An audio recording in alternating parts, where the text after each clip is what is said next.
Welcome in to the Nissan Digital Studios. Courtney Cox here, joined by Pat McAsee, and it is time to talk cars, obviously, whenever you're in here. And we always like to do a little car reviews. Yeah. So we're going to start small and then go big. We're going to start with a small car, the Nissan Leaf. We're going to compare the old with the new. The new one, a little bit of a price jump, but like nothing crazy, just what you'd expect for a newer version. It's actually a little bit of a drop. It's like $650 less, which was surprising considering they did a lot to it. As far as like regular things you look for in a car, the display has gotten bigger. It's now 7 inches instead of 5.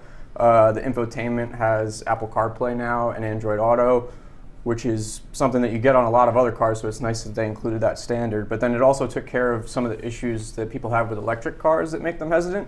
So it now has 150 miles of range instead of 107. They upped the power from 107 horsepower to 147. So all in all, it's a big improvement, and it looks a lot better too. All right, now let's go to the truck version. We're going to compare the Toyota Tacoma and the Chevy Colorado. Obviously, people have different preferences. Some people like Toyotas, some people like Chevys. Yeah. But in your mind, one is far superior than the other. Yeah, it was actually surprising when I was looking at it how much of a difference there was right off the bat, because I was looking at the V6, because people who buy trucks don't want 4 cylinders. The Toyota's $3,000 more than the Chevy, but it comes with less power, less highway mileage. It gets better city mileage. But the towing capacity is half of that of the Chevy. It only has 4 seats. You don't have 3 seats in the back, so that's a big drawback. And on top of that, to my eye at least, the Chevy Colorado looks a lot better. The Toyota Tacoma seems to have a front grille that's just too big for the body that it has.